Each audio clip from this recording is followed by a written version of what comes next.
día más, con la gracia del Señor, proseguimos el comentario del Catecismo de nuestra Madre la Iglesia. Sí, buenos días, ¿con quién hablamos? Buenos días, monseñor. Adelante, le escuchamos. Mire, hace unos cuantos meses usted explicó así para mí muy bien cómo este universo, antes del Big Bang, estuvo concentrado en un solo átomo enormemente denso, tan denso que solo pudo existir una fracción pequeñísima de segundo, ¿no? Por consiguiente, hay que creer en la existencia de Dios. Bueno, ahora la pregunta mía es esta otra. ¿Por qué tengo que creer que Dios se ha revelado en la Biblia, en la historia del pueblo de Israel? Así nada más. Gracias. Vamos a ver, el concepto de revelación es un concepto muy importante, en el que le damos, claro, es reconocer que Dios lleva las riendas de la religiosidad y no somos nosotros. Es reconocer que Dios nos busca a nosotros antes de que nosotros le busquemos a Él. Esa es una diferencia esencial entre religiosidad natural y religiosidad revelada. Bueno, pregunta al oyente, ¿yo por qué tengo que creer? ¿Qué fundamentos, no, existen pues para decir que la religión cristiana es una religión revelada, a diferencia de otras religiosidades, ¿no? Que incluso igual también pretenden presentarse como religiones reveladas, porque, pues, por ejemplo, uno conoce el Islam, y el Islam también habla de un libro sagrado dado a Mahoma, el Corán, etcétera. Entonces, ¿cómo se distingue que una religión cómo conozco que una religión es revelada y cómo conozco que la religión revelada verdadera es el Islam? Perdón, es el cristianismo. Vamos a ver, sin duda alguna ahí tenemos que ponernos a hablar de temas muy concretos, de temas muy concretos, que es la diferencia de determinadas concepciones que pueda tener una religión y la otra, y darnos cuenta que la visión revelada en la Sagrada Escritura y en el cristianismo, pues tiene podríamos decir, una altura de concepción filosófica, de concepción moral, pues muy superior una a la otra o a otras. También el hecho de que Dios haya dado indicios de credibilidad. Los indicios de credibilidad, me estoy refiriendo a cómo el Nuevo Testamento es el cumplimiento de las promesas hechas en el Antiguo Testamento. Indicios de credibilidad, me estoy refiriendo a los milagros, a Jesucristo que acredita ser el Hijo del Padre. Si no me creéis a mí, creed a mis obras. Mis obras, dice Jesús, dan testimonio de todo cuanto os he dicho. El signo principal por el que vemos esa acreditación de la veracidad de la palabra de Cristo, sin duda alguna el signo de los signos es la resurrección de Jesucristo. O sea, es decir, que al final lo que acredita la revelación pues es, bueno, el ver la coherencia, la belleza, la coherencia interior del pensamiento cristiano, los signos, los testimonios que ha dado, los signos que acreditan, los signos también, los hechos milagrosos, también no tengamos, porque yo creo que también existe una cultura actual que parece que se avergüenza, ¿no?, de las intervenciones de Dios en la historia, de todo lo que sea, pues la soberanía de Dios que trasciende incluso las leyes naturales y realiza obras milagrosas. Existe un cierto complejo que parece que uno se avergüence de tal cosa. O sea que en el fondo, para responder a la pregunta del oyente, pues hay que pues conocer en profundidad toda la religión revelada, como a través de la explicación del catecismo, poco a poco, ¿no? Queremos irla conociendo. Damos paso a un siguiente oyente. Buenos días. Hola, buenos días, Buenos Padre días. Ignacio. Me llamo Cristina y le oigo todos los días que puedo en el trayecto de mi casa al trabajo, y la verdad es que es una maravilla cómo aclara mis dudas.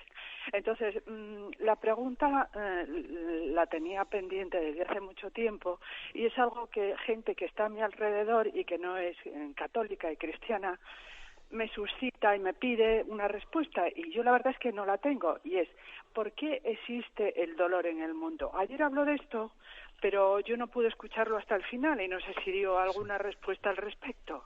Me gustaría saber su opinión. Gracias. De acuerdo. Bien, es un tema que vamos a abordar vamos a abordar a fondo en días posteriores. Estoy viendo aquí la providencia, el escándalo del mal, etcétera. O sea que es un tema al que el capítulo sobre la creación del mundo le dedica bastantes números en el Catecismo de la Iglesia Católica. Lo que sí que podemos decir es, muy brevemente, pues dos cosas. En primer lugar, que el mundo, o sea, la creación, aun cuando es tan maravillosa, todo lo creado, todo lo material es limitado, y pertenece a la naturaleza material el nacer, crecer y morir.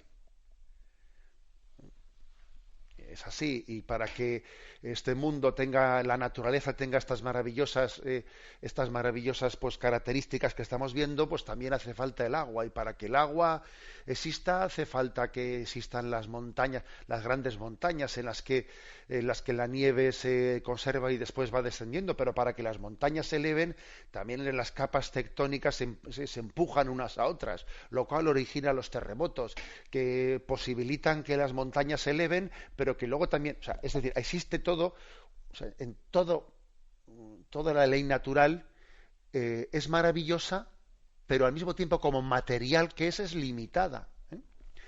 Y además la materia se desgasta por sí misma, ¿no? El nacer, crecer y morir, etcétera. O sea, por una parte esa es una explicación. Por otra parte, caer en cuenta de que Dios en la creación del mundo había preservado la creación, o sea, había preservado la naturaleza de lo que es inherente a ella, que es inherente a la creación, pues el sufrimiento que el ser material conlleva, del nacer, crecer y morir. Dios nos había preservado de la muerte, Dios nos había preservado del sufrimiento connatural que lleva nuestro ser material en el paraíso terrenal. Y el pecado del hombre es el que hizo que esa especie de preservación que Dios tenía, ¿no?, del sufrimiento hacia nosotros, nos privase de él. Ha sido nuestro pecado el que ha hecho que nosotros tengamos una relación con la naturaleza que es la que materialmente nos corresponde, porque es cierto que nos corresponde a todos el nacer, crecer y morir, y no ser, digamos, preservados de ello de una manera prodigiosa por parte de Dios.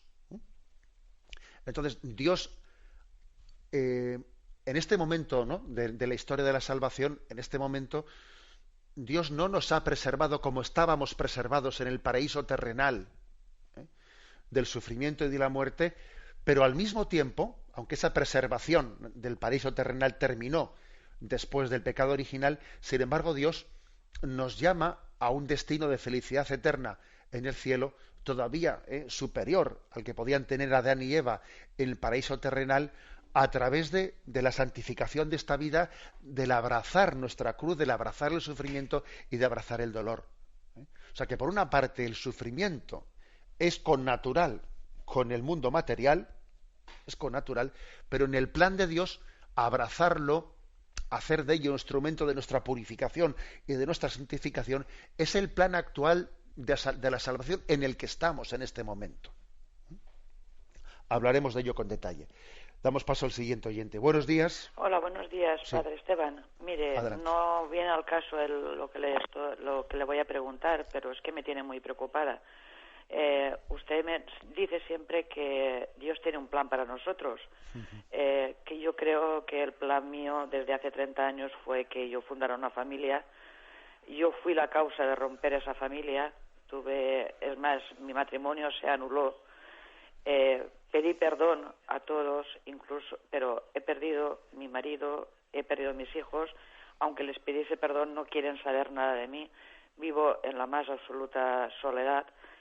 Y pienso que, bueno, vivo en la soledad esta desde hace unos años, solo apoyada en mi trabajo, en Dios, pero pienso que Él me está castigando porque veo que no tengo salida por ningún sitio. Eso es lo único que le quería preguntar, porque estoy muy amargada, Padre Esteban. Yo digo, bueno, aunque le haya pedido perdón, se ve que es tan grande mi pecado que lo tendré que pagar aquí. Ya. Eso es lo que le quería preguntar, Padre Esteban. Muchísimas gracias y que Dios le bendiga. Bien. Bueno, como ha repetido varias veces lo del padre Esteban, yo creo que los oyentes ya se dan cuenta. Luego solemos tener un lío entre los hermanos, porque a veces entre mi hermano Esteban y un servidor, a veces algunos confunden al del catecismo con el director de la radio y nos armamos un lío. Pero bueno, yo soy José Ignacio, ¿eh? Esteban pues es el director de la radio. Bueno, esto no sé si era necesario aclararlo, pero bueno, también nos sirve un poco para distender. Vamos a ver, me parece que la pregunta que hace el oyente, pues es una pregunta fuerte que a distintos niveles muchos oyentes también pueden tener dentro de su corazón. En una vida de aparente fracaso, incluso me parece conmovedor que el oyente diga, y la causante de la ruptura del matrimonio he sido yo, y yo les he hecho sufrir, y yo tal, y yo cual, ¿no? Y ahora no estoy sola, etcétera. Pues la verdad es que es conmovedor ver su humildad y la humildad con la que se expresa, ¿no? Pero me parece a mí que que usted tiene que descubrir que en medio de de esa desestructuración y de ese fracaso, vivir el aquí y ahora, no continuamente, no pues con la mente puesta en ese pasado y dándole vueltas y vueltas a lo que pudo ser y no fue, a mi fracaso, etcétera, no, sino aceptarlo. El aceptarlo y el ofrecerlo a Dios y el vivir la santificación de su trabajo que ahora mismo tiene entre manos y vivir también pues, su integración en la Iglesia y su integración en esta familia también de Radio María y etcétera, etcétera. Es a lo que el Señor le llama, ¿no? El Señor le llama a vivir el momento presente con una intensidad de amor que también redima el pasado. La tentación consiste en ahora no vivir este momento, bueno, yo ya mi vida ha sido un fracaso, ahora los años que Dios me dé de vida pues son para lamentarme y para decir que esto es un desastre. Mire, eso no puede ser así, ¿eh? Dios le llama a vivir el momento presente con intensidad, su trabajo, su vida de iglesia, y por supuesto que usted está viviéndolo así, está adelantando una purificación. Todos necesitamos purificarnos y a veces da la impresión de que algunas personas pues en la providencia de Dios han adelantado en esta vida una purificación que otros van a tenerla después de esta vida. El misterio del purgatorio pues es un misterio que a veces nos olvidamos de él, ¿eh? Entonces yo le diría, no haga de su vida un lamento, no haga de su vida una queja y un lamento, ¿no? Que la tentación ahora no le impida por el dolor del pasado vivir el momento presente, ¿no? Ese es mi consejo principal. Y oramos por usted. Y como siempre digo en estos casos, busque usted un acompañante espiritual, para que no caiga en esas tentaciones de aislamiento, de autolamentación continua, etcétera, ¿no? La bendición de Dios Todopoderoso, Padre, Hijo y Espíritu Santo, descienda sobre vosotros. Alabado sea Jesucristo.